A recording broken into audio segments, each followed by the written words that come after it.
Question है जी हमारे पास -4 7। तो बिल्कुल इजी क्वेश्चन है। तो इसमें होगा ये कि पहला हमारा रियल पार्ट होगा, दूसरा हमारा कम्प्लेक्स पार्ट होगा। अगर हम जनरली देखें तो हम जनरल जो लिखते हैं फार्मूला इसके लिए z बराबर a प्लस बी अयोटा।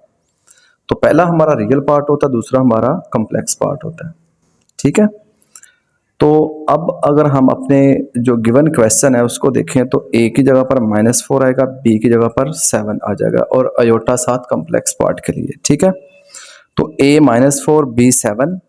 अच्छा, जो हमारे पास ज़रबी मकूस यानी कि मल्टीप्लिकेटिव इनवर्स फाइंड करने का फार्मूला होता है वो ये है। इसको हम लिखते हैं z inverse a over a square plus B square minus B over a square plus B square. आप इसको गौर से देख लें इस फार्मूले को। ठीक है। हम क्या करेंगे, इस फार्मूले में वैल्यूज को पुट करेंगे। तो a की जगह पर हमारे पास आएगा -4, नीचे भी -4 का स्केयर 7 का स्केयर, फिर इधर वैल्यूज आएंगी b की -7। ठीक है। तो a की जगह पर -4 का स्केयर, b की जगह पर 7 का स्केयर, ऊपर -4 16 प्लस 49 -7 16 प्लस 49।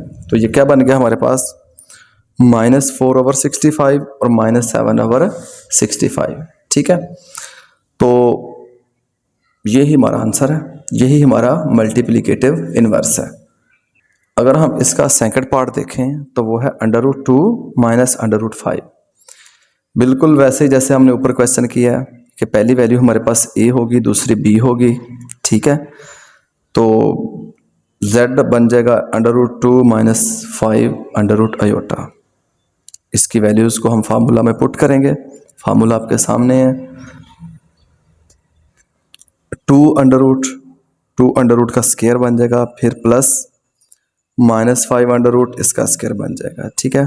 माइनस इंटू -5 फिर √2 का स्केयर माइनस √5 का स्केयर, √2 ये स्केयर √ से कैंसिल, 2 प्लस 5 √ स्केयर रूट से कैंसिल, फिर ऊपर √5, नीचे हमारे पास √ स्केयर रूट से कैंसिल, तो 2 प्लस 5 आ जाएगा। तो ये माइनस माइनस प्लस हो जाएगा। तो ये हमारे पास जो फाइनल आंसर बन रहा है वो बन रहा है √2 ओवर 7 और 5 ओवर 7।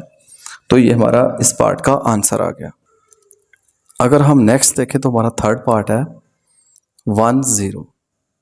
तो पहली वैल्यू 1, दूसरी 0, पहली वैल्यू a की, दूसरी b की। तो इस फार्मूले में हम वैल्यूज पुट करेंगे, a की जगह पर उसकी वैल्यूज, b की जगह पर उसकी वैल्यूज। तो ये फाइनल हमारे पास आंसर आ जाएगा। ठीक है। अब आप लोगों को पता चल चुका है, तो आप जस्ट फार्मूला में वैल्यू पुट करते जाएंगे तो आपके पास आंसर आता जाएगा। आपको अगर समझ नहीं आ रही तो आप इसका स्क्रीनशॉट ले लें या वीडियो को पॉज कर लें, आप इसको समझ लें, कोई मुश्किल नहीं है। हम नेक्स्ट क्वेश्चन की तरफ चलते हैं। क्वेश्चन नंबर 2 की, अगर आप इस क्वेश्चन नंबर 2 की बुक से स्टेटमेंट देखें तो वो कहता है कि separate into real and imaginary parts, right as a simple complex number. बिल्कुल आसान क्वेश्चन है। यानी कि जो आपको गिवन वैल्यू है हमने इसके रियल और इमेजिनरी पार्ट्स अलग अलग करने हैं। यहाँ पे इकट्ठे है ना, 2 - 7 अयोटा तो 7 इमेजिनरी है, 4 + 5 अयोटा तो 5 भी इमेजिनरी है। तो हमने रियल और इमेजिनरी पार्ट्स को अलग अलग करना है। तो अब देखिए हमने करना क्या है, हमने इसको रैशनलाइज करना है, यानी कि हमने इसका कॉन्जुगेट ले लेना है। क्या होता है ये कि 4 + 5 होता है, तो हमने प्लस को चेंज करना है माइनस में, तो इसको मल्टीप्लाई भी कर देना है, डिवाइड भी कर देना है। इसका हमें फ़ायदा ये होगा कि नीचे हमारे पास फार्मूला बन जाएगा, दोनों का स्केयर बन जाएगा, तो अयोटा जो है वो ख़त्म हो जाएगा। ठीक है। ऊपर वाले मल्टीप्लाई हो जाएंगे, नीचे वाले मल्टीप्लाई हो जाएंगे। ऊपर सिंपल मल्टीप्लिकेशन करनी है हमने, नीचे 4 का स्केयर -5 अयोटा का स्केयर। अयोटा स्केयर हमारे पास होता है -1। ठीक है।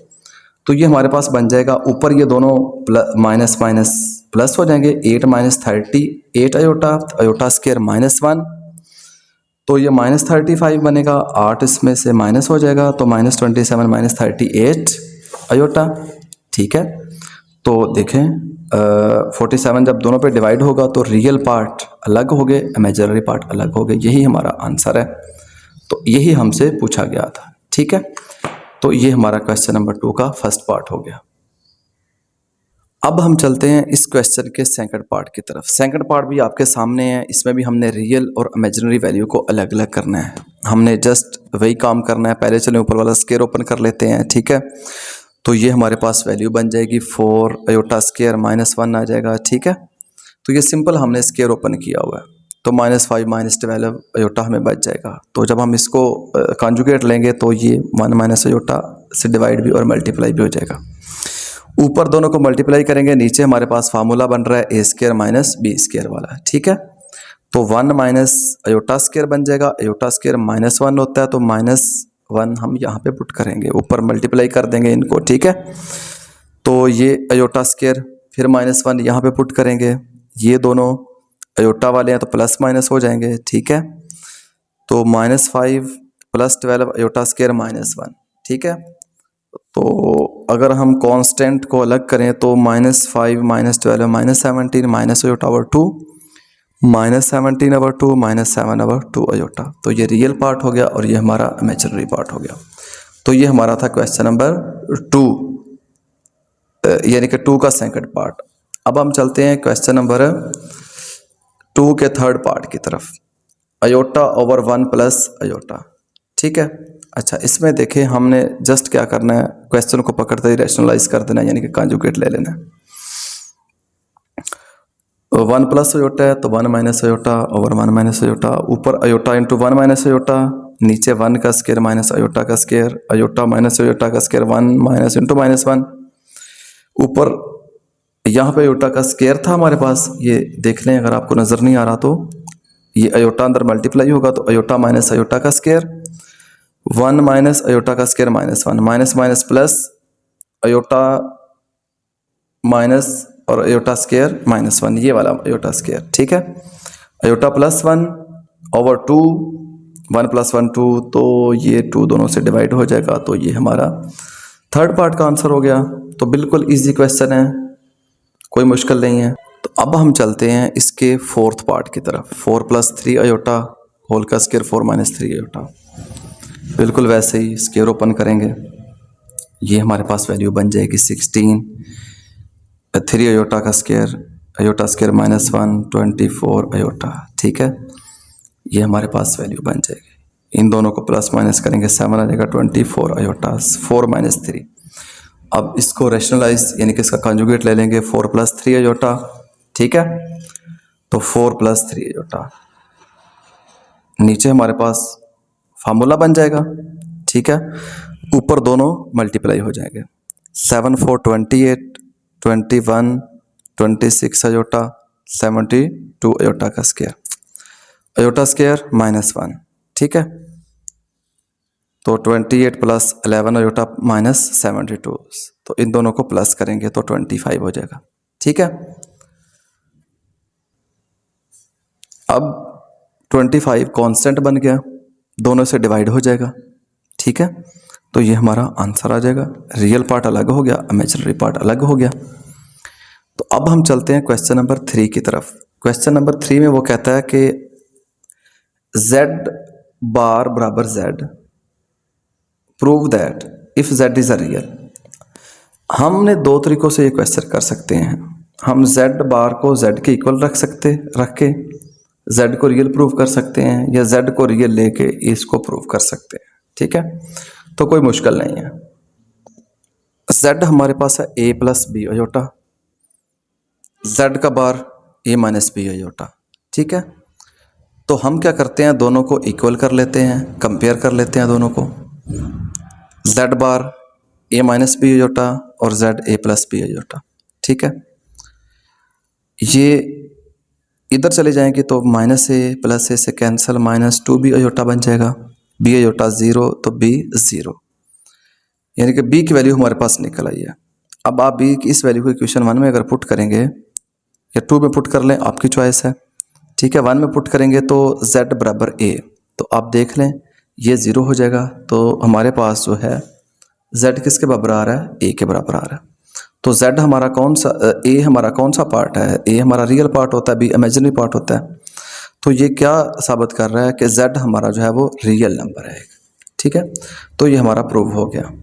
हम इसको एक अल्टरनेट तरीके से भी कर सकते हैं। तो वो भी आपके सामने है। हम लेट कर लेते हैं कि z हमारे पास एक रियल नंबर है, तो फिर वो a होगा, z बार a बार। ठीक है, तो क्या करें, अब आप चेक कर लें कि a बार का आंसर a ही आएगा, क्योंकि इसके साथ कोई कॉम्प्लेक्स नंबर तो है नहीं, ना कोई प्लस माइनस का साइन है। तो z भी a, z बार भी a। इक्वेशन 1 और 2 को अगर हम कंपेयर करें तो z बराबर z बार, तो ये हमारा आंसर आ गया। लेकिन बेस्ट मेथड जो है वो पहले वाला ही है जो मैंने ऊपर आपको बताया, आप उसी तरीके से इसको सॉल्व करेंगे। ठीक है, तो नेक्स्ट हम चलते हैं क्वेश्चन नंबर 4 की तरफ कि 4 क्वेश्चन में हमें वो क्या कहता है। क्वेश्चन नंबर 4 का जो फर्स्ट पार्ट है वो है z प्लस z बार ओवर 2, यानी कि ये हमने साबित करना है कि अगर हम इन दोनों को प्लस करें और 2 से डिवाइड करें तो हमारे पास z का रियल पार्ट आएगा। तो ये यानी कि हमने लेफ्ट हैंड साइड लेकर राइट हैंड साइड प्रूव करनी है। तो z a plus B iota z bar a minus B iota, दोनों को प्लस करेंगे तो ये b iota minus B iota से कैंसिल, तो z plus z bar 2a, 2 divide हो जाएगा तो a क्या आ गया, रियल पार्ट आ गया। तो ये हमारा प्रूव हो गया। तो फर्स्ट क्वेश्चन हमारा प्रूव्ड है। अब क्वेश्चन नंबर 2 का करते हैं। क्वेश्चन 2 में कहता है कि अगर इन z माइनस z बार ओवर 2 अयोटा, तो ये z का इमेजिनरी पार्ट आना चाहिए। तो हम देख लेते हैं। देखें जी, हमारे पास जो z है वो a प्लस बी अयोटा है, z bar a minus B iota, दोनों को माइनस करेंगे तो ये a से कैंसिल, b अयोटा, 2 अयोटा नीचे चला जाएगा तो b आ जाएगा हमारे पास। तो देख लें b हमारा इमेजिनरी पार्ट है, तो ये हमारा ये भी प्रूव्ड हो गया। ठीक है, तो ये इजी क्वेश्चन है। देखें ना, b हमारा इमेजिनरी पार्ट बन रहा है, तो हम इसको क्या लिखेंगे कि ये b जो है वो z का im का मतलब है इमेजिनरी पार्ट है। ठीक है, तो क्वेश्चन नंबर 3 है, बिल्कुल इजी है। वो कह रहा है कि अगर हम z का मैग्नीट्यूड लेके उसका स्केयर लें तो वो इसके इक्वल होना चाहिए, z और z बार के प्रोडक्ट के। तो हम देख लेते हैं, लेट करते हैं z को a प्लस बी अयोटा, इसका मैग्नीट्यूड क्या बनेगा, a square plus B square.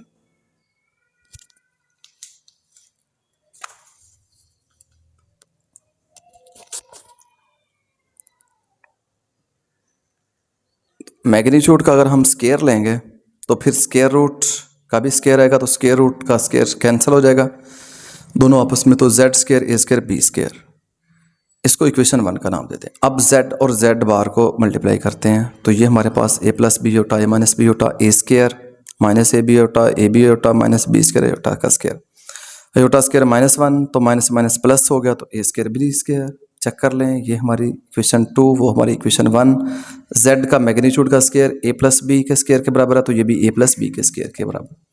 तो हम कह सकते हैं कि इक्वेशन 1 और 2 को अगर हम कंपेयर करें तो ये हमारा प्रूव्ड हो गया। चलते हैं क्वेश्चन नंबर 5 की तरफ। क्वेश्चन नंबर 5 में हमें वो क्या कहता है देख लेते हैं, आप बुक से देख लें तो बिल्कुल ईजी है। क्वेश्चन नंबर 5 इसका एक ही पार्ट है, जस्ट हमने इसकी वैल्यू को फाइंड करना है, ये जो उसने हमें दिया हुआ है। z1 दिया, z2 दिया, z3, कोई प्रूफ नहीं करना, सिर्फ इसकी वैल्यू फाइंड करनी है। z1 तो उसका अगर हम बार लेंगे तो 2 माइनस अयोटा, z3 का लेंगे 1 माइनस 3 अयोटा, वैल्यूज पुट कर दें z1 z3 z2, ऊपर वाली मल्टीप्लाई हो जाएंगी। ठीक है, जब मल्टीप्लाई होंगी तो हमारे पास क्या बन जाएगा, 2 minus 6 iota minus iota plus 3 iota का स्केयर -1 हो जाएगा। ठीक है, तो ये -1 -7 अयोटा 3 -2 अयोटा, इसको हम कर देंगे, क्योंकि हमें पता है कि ये जो हम कॉम्प्लेक्स नंबर वाले क्वेश्चन होते हैं ना, इसमें जब आपने आंसर लिखना है तो आपके रियल और इमेजिनरी पार्ट्स अलग अलग होने चाहिए। कॉन्जुगेट लेंगे, 3 + 2 अयोटा ओवर 3 + 2 अयोटा हो जाएगा, तो 3 का स्केयर -2 अयोटा का स्केयर, नीचे ऊपर वाले भी मल्टीप्लाई हो जाएंगे। 9 - 4 अयोटा का स्केयर -1 हो जाएगा, ऊपर मल्टीप्लाई करेंगे। ठीक है, तो ये हमारे पास बन रहा है -3, ये दोनों प्लस हो जाएंगे और अयोटा स्केयर -1 हो जाएगा, तो माइनस माइनस प्लस, और ये 11 - 23 अयोटा ओवर 13, तो 11 ओवर 13 - 23 ओवर 13 अयोटा बन गया हमारे पास। तो ये हमारा आंसर आ गया। अब हम चलते हैं क्वेश्चन नंबर 6 की तरफ। क्वेश्चन नंबर 6 में भी जस्ट हमने वैल्यूज़ को फाइंड करना है, कोई प्रूफ वगैरह हमने नहीं करना है। z1 हमें गिवन है, z2 गिवन है, 2z1 - 4z2, इसकी वैल्यू को फाइंड करना है, इसका मैग्नीट्यूड यानी कि फाइंड करना है। Z1 की जगह पर उसकी वैल्यू, Z2 की जगह पर उसकी वैल्यू 2 से मल्टीप्लाई करेंगे, इधर 4 से मल्टीप्लाई कर देंगे अंदर, तो 4 + 14 अयोटा बन जाएगा। ये हमारे पास बन जाएगा 24 + 2 अयोटा। इसका मैग्नीट्यूड लेंगे तो 24 का स्क्वायर प्लस 2 का स्क्वायर ओवर अंडर रूट, तो ये हमारे पास 580। फर्दर सॉल्व कर सकते हैं टू 145 का अंडर रूट भी आगे सॉल्व हो सकता है, नहीं तो यहाँ तक काफ़ी है। चलते हैं इसके सेकंड पार्ट की तरफ। 3Z1 + 2Z1 का बार। अच्छा जी, Z1 बार 2 - 7 अयोटा, वैल्यूज को पुट कर देंगे, ठीक है, ये मल्टीप्लाई हो जाएंगे अंदर। 10 + 7 अयोटा बन जाएगा, तो इसका मैग्नीट्यूड आ जाएगा 100 + 49 149, ये हमारा आंसर आ जाएगा। इसके थर्ड पार्ट की तरफ चलते हैं। ये मैं बिल्कुल अपना टाइम भी बचा रहा हूँ, आपका टाइम भी बचा रहा हूँ, तो ये बिल्कुल इजी क्वेश्चन है। अगर आपको समझना है तो आप वीडियो को रोक सकते हैं या आप इसका स्क्रीनशॉट लेके इसको समझ सकते हैं। बिल्कुल इजी मैथमेटिक्स है। -7Z2 + 2Z2 का बार, ठीक है, वैल्यूज पुट कर देंगे 7Z2 + 2Z2 में, ठीक है, ये 25 - 27 अयोटा आ जाएगा। इसका मैग्नीट्यूड लेंगे, ठीक है, 25 का स्क्वायर प्लस -27 का स्क्वायर अंडर रूट, तो ये 1354 अंडर रूट। आप इसको फर्दर अगर सॉल्व करना चाहें तो कर भी सकते हैं, नहीं तो ये फाइनल आंसर है, यहाँ तक भी काफ़ी है, क्योंकि जस्ट मैग्नीट्यूड पूछा उसने, कोई हमसे उसने कंडीशनल वैल्यू नहीं पूछी। नेक्स्ट इसका फोर्थ पार्ट है, उसकी तरफ चलते हैं। ये थोड़ा सा समझने वाला है, लेकिन ये भी बिल्कुल ईजी है। क्यूब है, उसका मैग्नीट्यूड है, हम अलग अलग कर देंगे, क्योंकि हम यहाँ पे अगर क्यूब को ओपन करेंगे तो हमारे पास कोई फार्मूला नहीं बनने वाला, तो हम इसका स्क्वायर लेंगे और एक इसकी वैल्यू 1 ले लेंगे, तो ये 2 + 1 3 बन जाएगा। लेकिन इसका फ़ायदा ये होगा कि हमारे लिए काम थोड़ा आसान हो जाएगा। Z1 + Z2 करेंगे, दोनों को जमा करेंगे, प्लस करेंगे, तो -3 + 10 अयोटा आ जाएगा। अच्छा, इसका मैग्नीट्यूड लेंगे तो 109 आ रहा है। अच्छा, ये बात समझने वाली है एक, देखो Z का क्यूब, अगर इसको मैं इक्वेशन 1 का नाम दूं तो Z + 1 + Z2 का क्यूब का मैग्नीट्यूड Z + Z2 स्क्वायर और 1। अच्छा, इसकी वैल्यू तो हमारे पास आ गई 109, इसकी वैल्यू नहीं है, तो भाई ये भी तो वही कुछ है ना, तो अगर हम इसका स्क्वायर लेंगे तो वो ये वैल्यू बन जाएगी, ठीक है। तो Z1 + Z2 का क्यूब जो है ये इक्वल आ रहा है Z + Z2 का स्क्वायर का मैग्नीट्यूड, तो वो 109 अंडर रूट का स्क्वायर आ जाएगा, ठीक है, और ये 109 स्क्वायर अंडर रूट से कैंसिल, तो ये हमारा फाइनल आंसर आ जाएगा, ठीक है। आप इसको समझ लें, कोई मुश्किल नहीं है। नेक्स्ट है हमारा क्वेश्चन नंबर 7, बिल्कुल ईजी भी है और इम्पोर्टेंट भी है। गौर करें, iota n + 1 iota n + 2 iota n + 3 iota n + 4 बराबर 0, ये हमने प्रूव करना है। इसमें n + 1 तो है, इसमें भी आपको नज़र आ रहा है, n + 2 है तो +1 हो सकता है, n + 3 है तो +1 + 2 हो सकता है, n + 4 है +1 + 3, ये हमने किया हुआ नीचे, ठीक है। तो ऐसे करने का फ़ायदा ये होगा, n + 1 को हम कॉमन ले सकते हैं, और वो ले लिया गया, 1 अयोटा 1 बच गई, अयोटा की स्क्वायर बच गया, अयोटा क्यूब बच गया, ठीक है। ये डिवाइड होगा, इधर 0 है तो ये ख़त्म हो जाएगा, ठीक है। अयोटा स्क्वायर -1 कर देंगे, अयोटा क्यूब की वैल्यू नहीं है तो ये अयोटा स्क्वायर अयोटा हो जाएगा, ठीक है। 1 + अयोटा -1 अयोटा स्क्वायर -1 अयोटा, ये +1 -1 से कैंसिल, अयोटा माइनस अयोटा बच के ये आपस में कैंसिल और आंसर 0। लें जी, क्वेश्चन नंबर 8 है हमारे पास। अब ये इंपॉर्टेंट क्वेश्चन है, थोड़ा समझने वाला भी है।